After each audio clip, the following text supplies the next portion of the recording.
श्री रणछोड़ दास जी महाराज। भारत संतों का देश है। यहां न जाने कितने दीर्घायु वाले संत हो गए हैं। उनके बारे में सामान्य लोगों को बहुत कम जानकारी है। स्वामी विशुद्धानंद के गुरुदेव की उम्र 1200 वर्ष से अधिक है। वे आज भी हिमालय के ज्ञानगंज में हैं। योगी वरदाचरण ने काशी में रहने वाले संत का उल्लेख किया है जो दारा सिकोह के गुरु रहे। अब उनका यश शरीर है या नहीं पता नहीं। सिद्ध योगी तैलंग स्वामी का जन्म सन 1607 ईस्वी में हुआ और वे परलोकवासी हुए 1887 ईस्वी में। लगभग 280 वर्ष तक वे जीवित रहे। इसी प्रकार बाबा रणछोड़ दास दीर्घायु प्रांत संत रहे हैं। यद्यपि वे अपनी उम्र तथा साधना के बारे में पूछने पर भी विशेष नहीं बताते थे, तथापि उनके कथन से स्पष्ट हो जाता है कि उनका जन्म अकबर के शासन के पूर्व हुआ था। श्री योगी वरदाचरण जी, विशुद्धानंद जी और तैलंग स्वामी पे भी मैंने जीवनी बनाई है, तो अगर आप सुनना चाहते हैं तो प्लेलिस्ट चेक कर सकते हैं।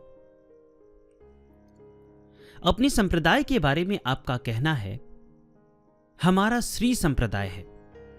हमारे इष्ट श्री रामचंद्र महाराज हैं। श्रीनाथ मुनि जी महाराज के शिष्य पुंडरीकाक्ष जी थे। इनके शिष्य राम मिश्र जी हुए। इनके शिष्य यामुनाचार्य जी थे, श्री रामानुजाचार्य के गुरु। ये श्रीनाथ मुनि महाराज के पौत्र थे।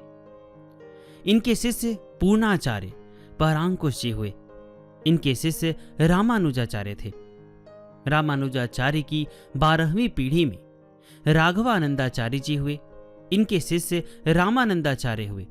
इसी बीच एक घटना के कारण श्री संप्रदाय में 2 संप्रदाय हुए, श्री रामानंद संप्रदाय और श्री रामानुज संप्रदाय। रामानंदी संप्रदाय को वैरागी संप्रदाय भी कहा जाता है।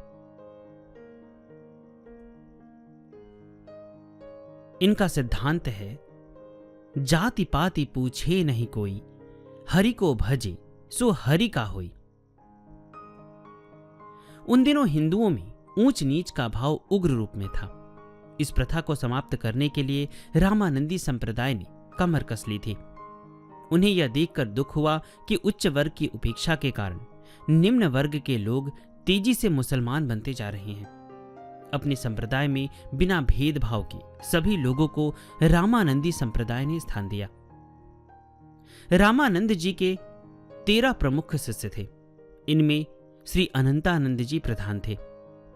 अनंतानंद जी के 12 शिष्य थे, जिनमें श्रीपति तपावन भगवान तथा नरहरिदास की ख्याति अधिक हुई। नरहरिदास के शिष्य संत तुलसीदास थे। ज्ञातव्य रहे कि अनंतानंद जी का निधन 1530 में हुआ था। अनंतानंद जी महाराज रणछोड़ दास जी के दादा गुरु थे और गुरु थे श्रीपति तपावन जी। अपने गुरु की आज्ञा से रणछोड़ दास जी अपने काका गुरु नरहरिदास के साथ गलता यानी जयपुर से जगन्नाथपुरी यात्रा करने गए थे। इस दृष्टि से रणछोड़ दास जी 15वीं शताब्दी के संत प्रमाणित होते हैं, जो भारत के विभिन्न स्थानों में जनता जनार्दन की सेवा करते रहे। जब गुजरात में अकाल पड़ा था, तब पति तपावन महाराज अपने काका गुरुओं कबीरदास, धन्नाजी, रैदास, पीपा जी के साथ काम करते रहे। रणछोड़ दास जी के अग्रज गुरु भाई श्री कीलकरण जी का काल 1590 ईस्वी के पूर्व का है। आमेर नरेश मान सिंह कीलकरण जी के यहां सत्संग में भाग लेते रहे। एक बार श्री रणछोड़ दास जी से एक भक्त ने प्रश्न किया कि आपकी कितनी उम्र है। प्रत्युत्तर में उन्होंने कहा, उम्र के बारे में क्या बताऊं, इससे क्या लाभ होगा और ना बताने पर कौन सी हानि होगी। तुम्हारे मन में जो आए उतनी समझ लो। भक्त ने अपना अंदाजा 100 वर्ष बताया तो उन्होंने कहा, मेरा अनुभव सुनो। 100 वर्ष तो क्या, मैंने 250, 300, 500, 700 वर्ष आयु वाले महात्माओं के दर्शन किए हैं। जिन दिनों मैं कश्मीर में रहता था, उन दिनों पतित पावन जी, भगवान के परम स्नेही सिद्ध संत श्री बनवारी दास जी महाराज इस कोटि के संत थे। सतकुंभा पर्वत की 2 मील की ऊंचाई पर उनकी तपोभूमि है। महाराज जी के पास हमेशा 2 सिंह पालतू बिल्ली की तरह बैठे रहते थे। एक भक्त ने पूछा, आपकी साधना भूमि कहां है? श्री रणछोड़ दास जी ने कहा, सर्वप्रथम गलता जी है। यह स्थान जयपुर नगर से 8-9 मील दूर है। बाद में कश्मीर। पुष्कर राज तीर्थ में मैं बहुत दिनों तक था। ध्येय सिद्धि वहीं हुई है। दूसरे भक्त ने पूछा, आप राजकोट में कब आए? श्री रणछोड़ दास जी ने कहा, मेरा ऐसा ख्याल है कि सन 1857 के गदर के दिनों पहले आया था। उन दिनों यह स्थान देहात जैसा था। सीहोर के पास नाना साहेब पेशवा गुप्त वेश में रहते थे। मैं उनसे मिला था। सन संवत ठीक से याद नहीं, पर मैं 40-45 साल अनुसुईया में भी था। तब विक्टोरिया की ओर से ढिंढोरा पिटवाया गया था कि अब हिंदुस्तान का कारोबार ब्रिटिश राज सत्ता ने संभाल लिया है। इन्हीं दिनों स्वामी नारायण संप्रदाय के प्रवर्तक श्री सहजानंद स्वामी जी के गुरुदेव श्री रामानंद स्वामी जी विप्लव के 40-45 साल पहले तथा उससे 25 साल पहले सहजानंद स्वामी जी साकेत पधार गए थे। राम स्नेही संप्रदाय के प्रवर्तक श्री रामचरण जी महाराज रामानंद स्वामी से पहले जा चुके थे। राम स्नेही जी राम राम कहते थे, सीताराम नहीं कहते थे। वे केवल राम के स्नेही थे, इसलिए राम स्नेही कहलाए। एक भक्त ने पूछा, कश्मीर में आप किस जगह थे? महाराज जी ने कहा, रसायनी गुफा में, जो श्रीनगर से 70-80 मील दूर है। श्री गुरुदेव की सानिधि में नामक ग्रंथ की लेखिका कुमारी कुमुदनी परमानंद पजवाणी ने महाराज जी से एक बार उनके जीवन के बारे में प्रश्न किया था। प्रत्युत्तर में उन्होंने कहा, तुम मेरे बारे में जानना चाहती हो और बार बार पूछती हो, पर क्या बताऊं? पूर्वाश्रम की बातें बताना पूर्व जन्म की बातें जैसी लगती है। यह शरीर महाराष्ट्रीय देशस्थ ब्राह्मण कुलोत्पन्न है। वहाड़ के अमरावती जिले में वायफल नामक गांव मेरी जन्मभूमि है। पिता पुलिस के महकमे में थे। मेरे 3 बड़े भाई और एक बहन थी। बचपन में 2 पुस्तकें वायफल के स्कूल में पढ़ी थी। इसके बाद पास के नाचन नामक गांव के एक स्कूल में एक पुस्तक पढ़ी थी। नाचन गांव में 2 बड़े भाई बुक बाइंडिंग का काम करते थे। पिताजी अपराधियों को कड़ी सजा देते थे। इससे मां को बहुत कष्ट होता था। एक बार ऐसी घटना के समय मां सामने आ गई, तब पिताजी के द्वारा मां का भयानक अपमान हुआ। इससे मेरे मन को चोट पहुंची। मैंने घर छोड़ दिया। उन दिनों मेरी उम्र 9 साल 4 महीने की थी। मां धार्मिक थी। परिवार ऋग्वेदी था। जब मैं 7.5 वर्ष का था, तब यज्ञोपवीत हुआ था। मां तथा पिताजी नित्य संध्या पूजन आदि नियम पूर्वक कराते थे। बराबर पूछते कि संध्या पूजन किया? जब तक संध्या पूजन नहीं कर लेता था, तब तक भोजन नहीं मिलता था। घर से चलकर मैं जयपुर आ गया। मार्ग में नाना सन्यासियों ने मुझे आश्रय दिया। महंत जी ने ऊंट, बैल, गाय आदि चराने का काम मुझे सौंपा। इधर मैं महंत जी से बार बार दीक्षा देने का आग्रह करता। मेरा मन बचपन से ही योगी बनने का था। आगे चलकर मुझे मालूम हो गया कि महंत जी को योग का ज्ञान नहीं है, अतएव यहां कुछ मिलने वाला नहीं है।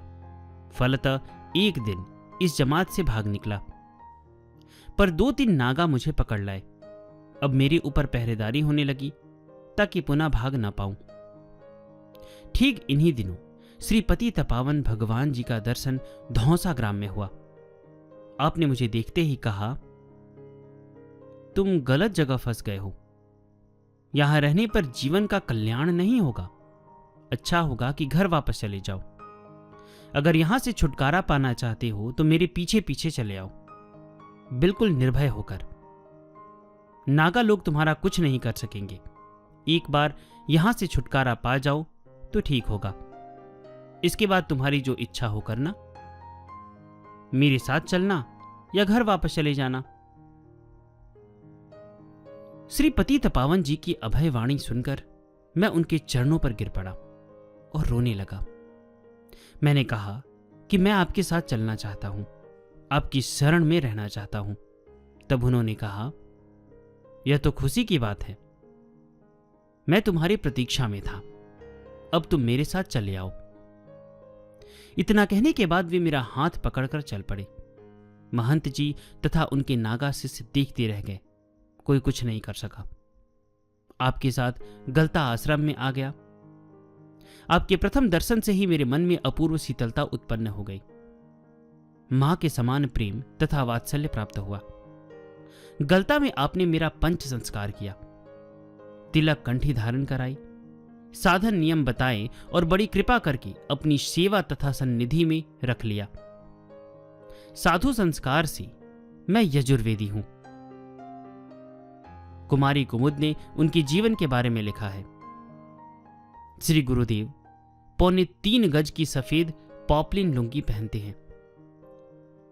काफी पहले टाट पहनते थे, बाद में किसी भक्त ने अपने हाथ से बनाकर खद्दर की लुंगी पहना दी। वे सिलाई किया हुआ कोई वस्त्र धारण नहीं करते, स्वेटर तक नहीं। बाहर जाते समय साल ओढ़ लेते हैं। खड़ाऊ या रबड़ की स्लीपर भी नहीं पहनते। यज्ञोपवीत, तुलसी की कंठी और चश्मा जरूर पहनते हैं। उन्हीं कंबल का आसन अधिक पसंद करते हैं। टाट में नारियल की जटा भरकर गद्दी तकिए का प्रयोग करते हैं। खान पान में कांच के नए या तपे बर्तन अथवा पत्तलों का प्रयोग करते हैं। भोजन दिन में 2 बार करते हैं, सवेरे 8 से 9 के भीतर तथा शाम को 5 से 5:30 के भीतर कर लेते हैं। आहार में सूखी रोटी, उबली सब्जी या मूंग की दाल, गेहूं की दलिया नमक डालकर स्वयं बनाते हैं। मसाले में सेंधा नमक, जीरा, काली मिर्च और अदरक लेते हैं। दूध, चाय, कॉफी, फल, मेवा, घी, तेल आदि नहीं लेते। फलों में पपीता जरूर पसंद करते हैं। मैंने कुछ ऑडियो बुक भी बना रखे हैं जो YouTube पे अवेलेबल नहीं है, और अभी मेरे कुछ ग्रुप भी चल रहे हैं। तो अगर आप लोग उसको ज्वाइन करना चाहते हैं तो डिस्क्रिप्शन में मेरा व्हाट्सएप नंबर दिया गया है, आप मुझे मैसेज कर सकते हैं। जो ऑडियो बुक है वो पेड है, आपको कुछ सहयोग राशि देनी होगी, उसके बाद ही मैं आपको उपलब्ध वो करवा दूंगा। और जो ग्रुप भी हैं, कुछ ग्रुप तो व्हाट्सएप ग्रुप हमारा मुफ्त में है, लेकिन कुछ पेड ग्रुप्स भी हैं। अगर आप चाहें तो उन्हें भी ज्वाइन कर सकते हैं। भोजन के पूर्व दोनों वक्त स्नान करने की आदत है। प्रातःकाल 3, 3:15 बजे गर्म पानी से स्नान करने के बाद आसन पर बैठते हैं। 3 घंटे पश्चात 6:30 बजे नियम से उठते हैं, तब लोगों को दर्शन देते हैं। शाम को 4:45 बजे भोजन बनाकर खाते हैं और बाद में नियम पर बैठते हैं। रात को 9 या 9:30 बजे नियम से उठते हैं, तब लोगों को दर्शन देते हैं। दोनों वक्त संध्या पूजन अवश्य करते हैं। गुरुदेव की ऊंचाई 5 फुट 2.5 इंच और वजन 121 पाउंड है। श्री गुरुदेव हिंदी बोलते हैं। वैसे उर्दू, बंगला, मराठी, संस्कृत, पाली, फारसी, पश्तो, अंग्रेजी, मराठी, ब्रज भाषा तथा गुजराती जानते तथा बोलते हैं। श्री गुरुदेव के बारे में जानकारी इतनी ही है। अब उनकी योग विभूति घटना को बताना आवश्यक है। जो महाराज जी का कहना है कि मैं चमत्कार पर विश्वास नहीं करता, मुझे इससे घोर नफरत है। फिर भी संतों के अनजाने में कुछ न कुछ घटनाएं हो ही जाती है। स्वयं रामकृष्ण परमहंस भी योग विभूति को विष्ठा कहा करते थे। केवल कुछ लोग कभी कभी योग विभूतियों का प्रदर्शन अवश्य करते रहे। श्री रामकृष्ण परमहंस देव जी की भी संपूर्ण जीवनी मैंने बनाई है। अगर आप चाहें तो वीडियो में जाके देख सकते हैं या प्लेलिस्ट में देख सकते हैं। मैं डिस्क्रिप्शन में भी वह लिंक दे दूंगा। पहला पार्ट करीबन 4.5 घंटे का है, तो अगर आप चाहें तो उसे भी सुन सकते हैं। कुमारी कुमुदिनी ने अपने 2 अनुभवों का उल्लेख किया है। इस तरह की घटनाएं योगियों द्वारा ही संभव है। ज्ञातव्य है कि चित्रकूट स्थित जानकी कुंड के सामने महाराज का नेत्र शिविर कैंप है। इन पंक्तियों के लेखक ने उस शिविर को देखा है। जब वहां ऑपरेशन का कार्यक्रम होता है तब सड़क पर अनेक दुकानें सजती हैं। सदगुरु ट्रस्ट की दीपें दौड़ती है और कई हजार लोग ऑपरेशन के लिए आते हैं। घटना उन दिनों की है जब महाराज जी अपने शिष्यों तथा भक्तों के साथ चित्रकूट के समीप जानकी कुंड स्थित अपने पड़ाव पर थे। लोगों की राय हुई कि अनुसुईया आश्रम का दर्शन किया जाए। महाराज के नेतृत्व में काफिला चल पड़ा। महाराज जी की प्रिय शिष्या कुमुदिनी भी साथ ली। उससे उन्होंने कहा कि तेरे लिए पालकी मंगवाई है, तू उसमें बैठ जा, हम लोग तेरे पीछे पीछे चलेंगे। कुमुदिनी राजी नहीं हुई, बोली मैं भी आप लोगों के साथ पैदल चलूंगी। महाराज ने कहा तेरे पैर में गठिया का दर्द है और 5 दिन का सफर है, तू डोली में बैठ जा। नहीं गुरुदेव, ये लोग जल्दी जल्दी ले चलेंगे, मैं अकेली दूर चली जाऊंगी, मुझे बहुत डर लग रहा है, मैं पालकी में नहीं जाऊंगी बल्कि पैदल चलूंगी। तुम्हें चाहे कितना भी डर क्यों ना लगता हो और कुछ भी हो, पर जाना तुम्हें पालकी पर ही है, तुम घबराओ नहीं। मैं प्रत्येक आधे घंटे बाद तुमसे मिलता रहूंगा। सभी पालकी वाले मेरे परिचित हैं। इस आश्वासन के बाद कुमुदिनी पालकी पर सवार हो गई। दरअसल वह पालकी ढोने वालों की शक्ल देखकर डर गई थी। स्थानीय लोग कोल, भील और निषाद थे, जो देखने में भयानक लगते थे। काफिला चल पड़ा। क्षमा चाहता हूं, यहां पे मैं किसी भी प्रकार की जाति व्यवस्था या फिर कोई इंसान कैसा दिखता है इसके बारे में चर्चा नहीं कर रहा हूं, और मैं क्षमा चाहता हूं अगर आप लोग को बुरा लगा हो तो। जो मेरे पास पुस्तक है भारत के महान योगी की, तो उसमें जो भी शब्द स लिखा गया है वही मैं आप लोगों को बता रहा हूं। तो ये पुस्तक बहुत पहले लिखी गई थी, तो उस समय समझने की भाषा में इसे लिखा गया है, तो वही मैं आप लोगों को बता रहा हूं। तो इन बातों को कृपया अन्यथा न लें। संतों की चरितावली से जो सीखने योग्य बातें हैं वही सीखें। तो आइए हम फिर से सुनते हैं। काफिला चल पड़ा। महाराज जी दिए गए अपने आश्वासन के अनुसार प्रत्येक आधे घंटे बाद कुमुदिनी की पालकी के पास जाकर उसे ढाढ़स देते रहे। वह प्रसन्न चित्त से यात्रा करती रही। यात्रा समाप्ति के बाद वह पैदल चलने वालों से जब यह कहने लगी कि गुरुदेव मेरी पालकी के पास हर आधे घंटे बाद बराबर दर्शन देने आते रहे और बराबर 10 मिनट तक साथ साथ चलते हुए बातें करते रहे, तब किसी को विश्वास नहीं हुआ। साथ के लोगों ने कहा गुरुदेव तो हमारे साथ बराबर चलते रहे, 1 मिनट के लिए भी हमसे अलग नहीं हुए, यह तुम्हारे मन का भ्रम है। इस बात पर कुमुदिनी को आश्चर्य हुआ। उसने गुरुदेव से इसका कारण पूछा तो उन्होंने कहा तुम्हारी और इनकी दोनों ही बातें ठीक है। यह सत्य है कि मैंने इन लोगों का साथ नहीं छोड़ा, और यह भी सत्य है कि हर आधे घंटे बाद 10 मिनट तक तुमसे मुलाकात करते हुए मैं बातें करता रहा। यह कोई विशेष बात नहीं है। 2 शरीर तो मैं यूं ही कर लेता हूं।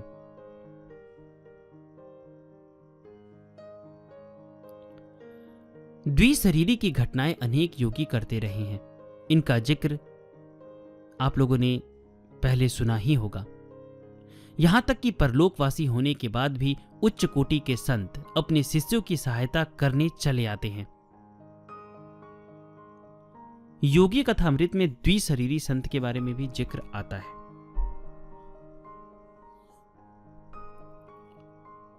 महाराज जी की दूसरी घटना कुछ इस प्रकार है। 10 सितंबर सन 1951 ईस्वी के दिन महाराज जी डहाणू में भक्तों के मध्य प्रवचन दे रहे थे। सहसा प्रवचन रोककर उन्होंने एक युवक से कहा, रमेश, मेरी बातचीत तो बराबर जारी रहेगी। तुम्हें जाना है, गाड़ी का समय हो गया है। स्टेशन पहुंचने में भी 15-20 मिनट लग जाएंगे। अब तुम कुमुद ज्योति को लेकर तुरंत स्टेशन पहुंच जाओ। मैं तो बातों में ही लगा रहा, अब समय बिल्कुल नहीं है। घबराओ नहीं, गाड़ी तुम लोगों को बिना लिए जाएगी नहीं। हुआ भी वही। जब ये लोग बोरवली स्टेशन पहुंचे तब गाड़ी खड़ी थी, इनके सवार होते ही रवाना हो चुकी।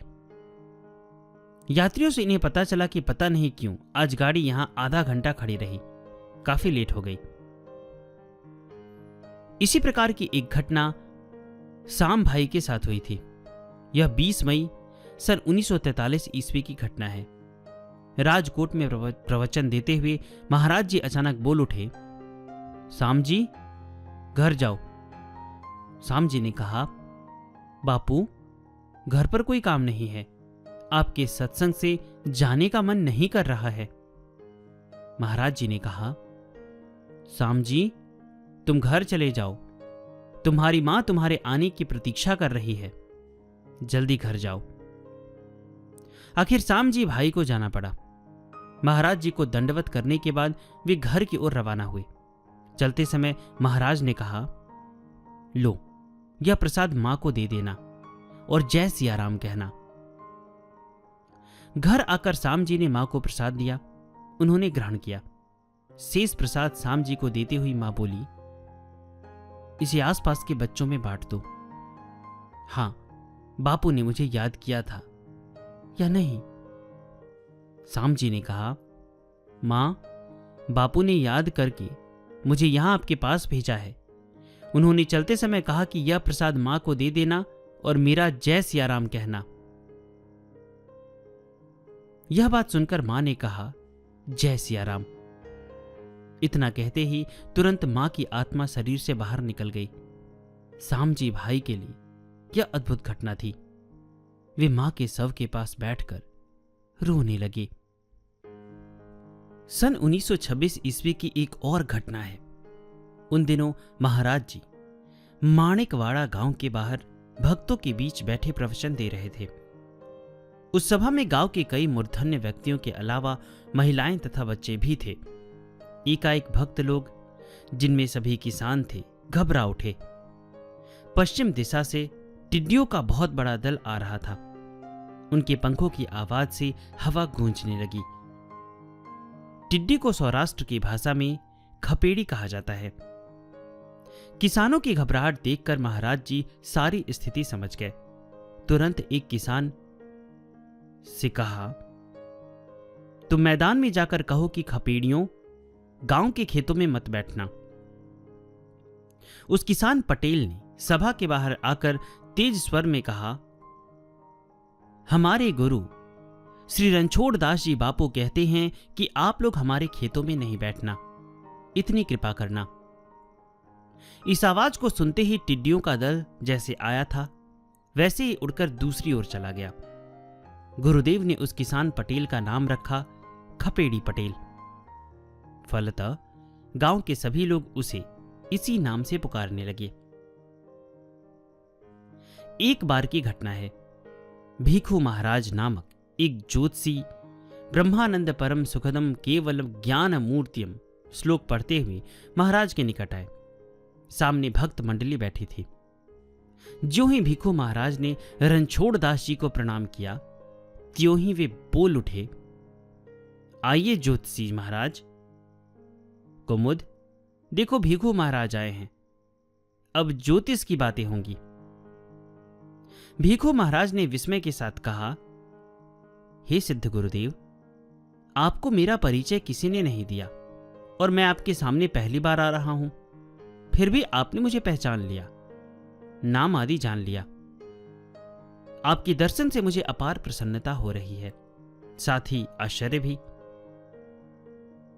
इसके बाद भक्तों की ओर देखते हुए उन्होंने कहा, आप लोगों का यह अहोभाग्य है जो ऐसे सद्गुरु की शरण में आए हैं। गुरुदेव ने कहा, आप सहसा पहुंचे हैं, इस पर हमें भी आश्चर्य हो रहा है। कुमुद ने ज्योतिष की बातें कही तो आपका परिचय ज्ञात हो गया। इसके बाद गुरुदेव ने कुमुद की ओर देखते हुए कहा, कल तुम्हारे ताऊ जी यहां आए थे, तब भी ऐसा हुआ था।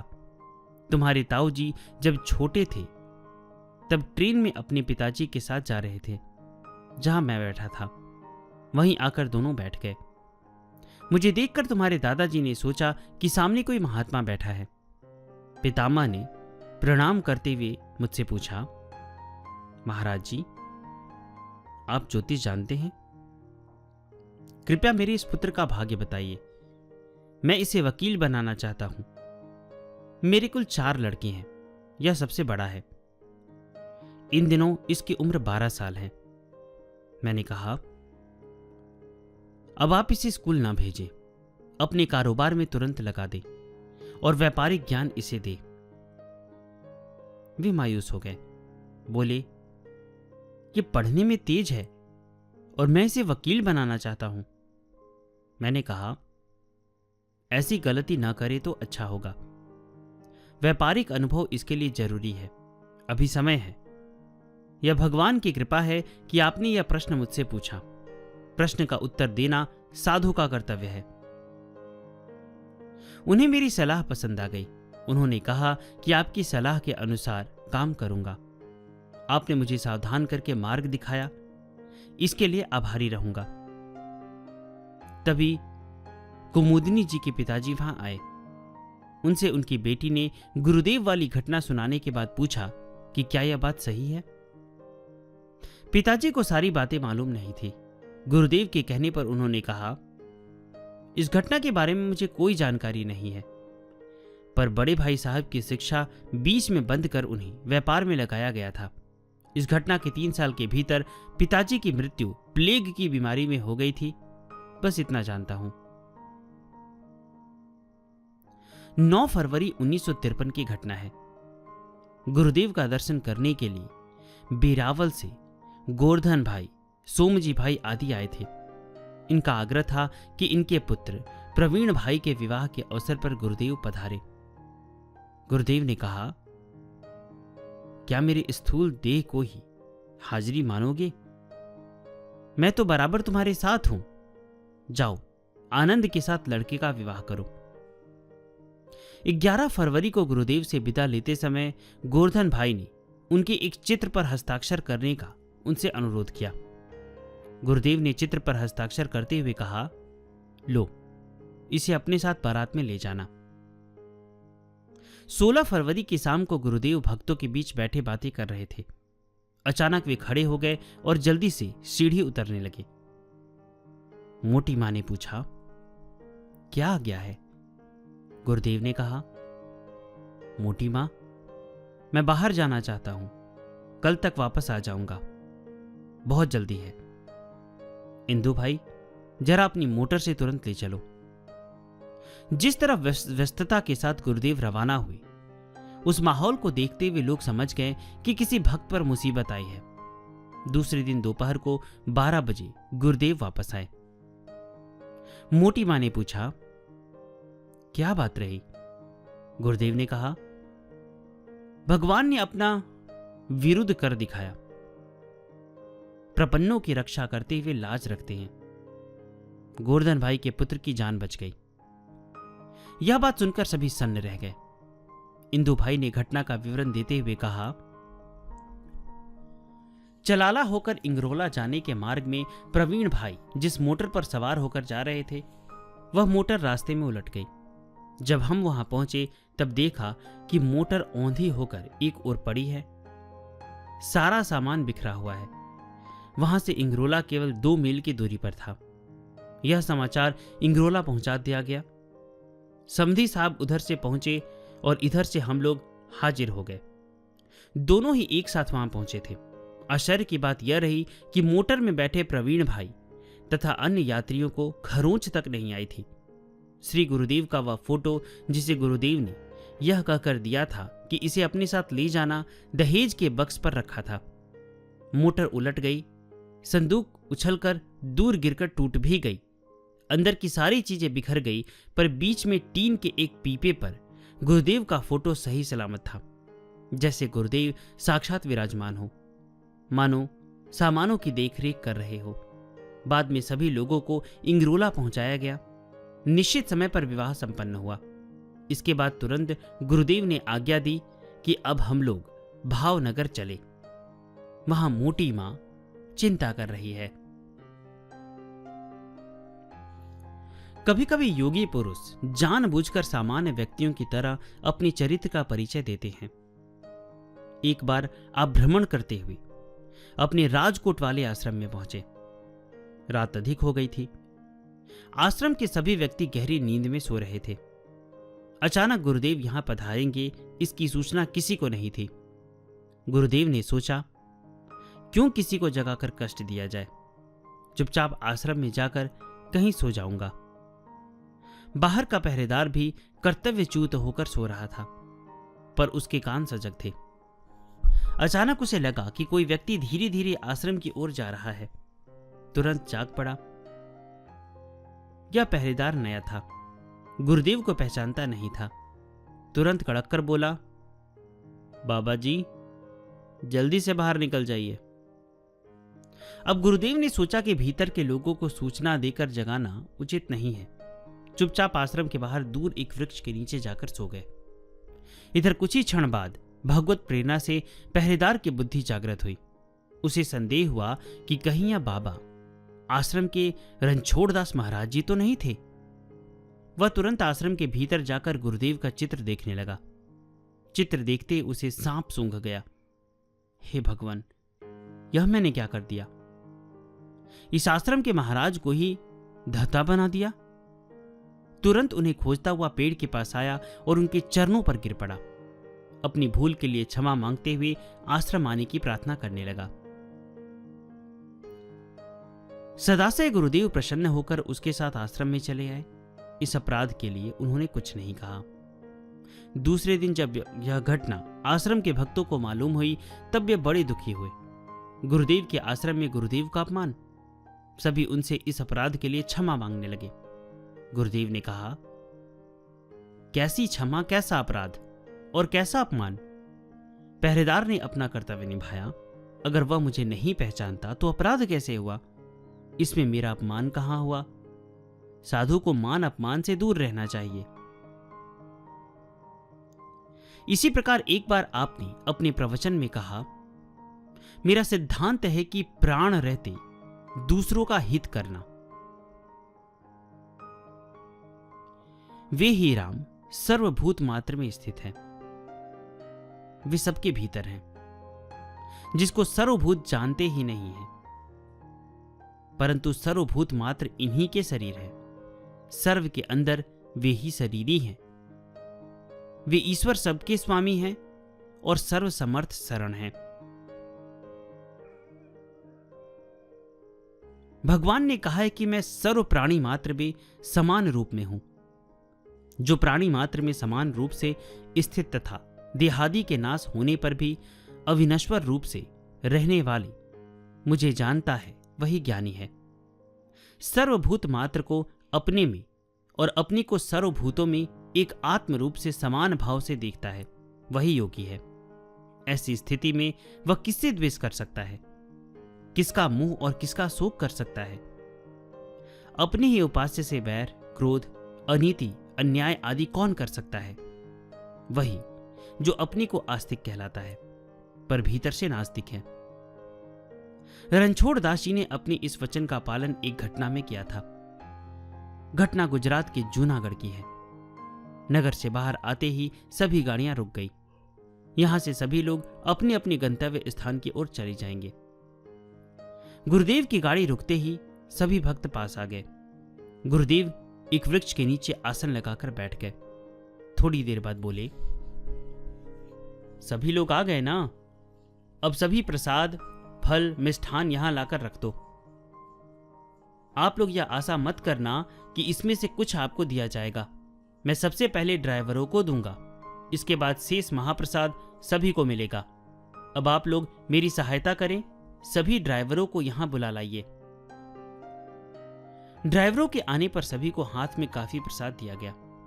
इसके बाद शेष लोगों को दोनों हाथ भरकर दिए गए। उसी समय न जाने कहां से 8-9 मोटरें आकर रुक गई। स्थानीय गांव से 40-50 देहाती भाई आने लगे। गुरुदेव लोगों के नाम लेकर बुलाते रहे और भर भर अंजलि प्रसाद देते रहे। अभी सभी को प्रसाद दे ही रहे थे कि गांव से 50-60 व्यक्ति और आए तथा पंक्तिवार खड़े हो गए। प्रणाम करने की होड़ लग गई। गुरुदेव ने कहा, प्रणाम बाद में करना, पहले प्रसादी की लाइन में खड़े हो जाओ। पहले प्रसाद, बाद में प्रणाम। धीरे धीरे कतार इतनी लंबी हो गई कि कुछ मत पूछिए। थोड़ी देर बाद कुमुदनी ने हड़िया को ओर देखा तो चकित रह गई। अभी तो आधी हड़िया खाली नहीं हुई है। इतने लोगों को प्रसाद बांटने पर भी इतना शेष है। कुमुदनी को चकित देखकर गुरुदेव ने कहा, यह तो मामूली सी बात है, इसमें आश्चर्य की क्या बात है? इस तरह के चमत्कार अनेक साधु संत करते हैं, तुम इसे नोट करो। प्रभुता को सब ही भजे, प्रभु को भजे न कोई, जो कोई प्रभु को भजे तो प्रभुता दासी होए। सन 1919 की घटना है। उन दिनों महाराज जी कोटड़ा में एक शिव मंदिर में विराज रहे थे। यहां यज्ञोपवीत समारोह हो रहा था। भंडारा हो चुका था। आगत भक्तों में जयराम भाई ने महाराज से प्रार्थना की कि न्यारा में पधारने की कृपा करें। गुरुदेव ने कहा, ठीक है, पर मैं पैदल ही आऊंगा, घोड़े पर चढ़ने की इच्छा नहीं है। जयराम भाई ने कहा, मैं समझ गया गुरुदेव, आप प्राणी को कष्ट देना नहीं चाहते। एक बात की अनुमति चाहता हूं, आपके साथ कोई एक व्यक्ति कर दूं जो आपको मार्ग बताता हुआ चले। गुरुदेव ने कहा, इसकी कोई आवश्यकता नहीं है, मैं अकेला भ्रमण करता हूं, आप चिंता ना करें, मैं अकेला चला जाऊंगा। अब आप लोग अपने अपने घोड़े से चले जाएं। गुरुदेव पैदल चल दिए। गुरुदेव के जाने के 10 मिनट बाद जयराम भाई और उनके चाचा माधव भाई घोड़े पर सवार होकर रवाना हुए। काफी दूर आने पर भी मार्ग में कहीं गुरुदेव दिखाई नहीं दिए। यह देखकर वे लोग चिंतित हो उठे। मार्ग में जो मिलता उसी से पूछते, क्यों भाई, एक साधु जी को इधर से जाते देखा है? कोटड़ा से न्यारा 14 मील दूर है। तेज घोड़े पर इतनी दूरी पार करने में 2 घंटे लगते हैं। जब न्यारा 2 मील दूर रह गया तब एक किसान से मुलाकात हुई। उससे भी यही प्रश्न पूछा गया। उसने कहा, लगभग 1.5 घंटा पहले मैंने दूर से एक सफेद गोला आंधी की तरह आते देखा था। मुझे यह देखकर भय हुआ कि यह क्या आ रहा है। अभी मैं यह सब सोच रहा था कि मेरी आंखों के सामने से वह चीज निकल गई। गौर से देखने पर ज्ञात हुआ कि श्वेत वस्त्र पहने एक साधु आंधी की तरह जमीन से कुछ ऊपर उड़कर जा रहे थे। वे न्यारा की ओर गए हैं। यह बात सुनते ही दोनों व्यक्तियों ने घोड़े की गति तेज कर दी। न्यारा पहुंचने पर इन लोगों ने देखा गुरुदेव एक पेड़ के नीचे विश्राम कर रहे हैं। नौकर ने बताया, बाबू, महाराज तो यहां 1.5-2 घंटे से आराम कर रहे हैं।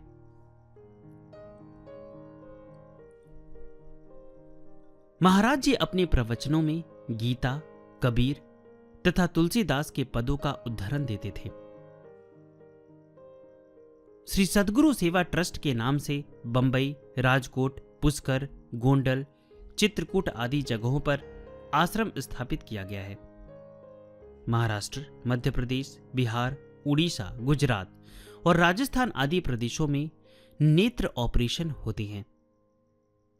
पाठशाला, गौशाला, अस्पताल, अकाल के समय अन्न वितरण एवं राहत कार्य करते हुए वे जनता जनार्दन की सेवा करते रहे। अब तक जितने सेवा कार्य किए गए हैं उनका संक्षिप्त विवरण कुमारी कुमुदनी परमानंद पजवाणी की पुस्तक में उल्लेख है। अभी हाल ही में वे परलोकवासी हुए हैं। लगभग 400 वर्ष तक वे भारत में साधना करते रहे। पुस्तकों के लिए आप डिस्क्रिप्शन अवश्य देखिएगा, मैं वहां पे आपको लिंक उपलब्ध करा दूंगा।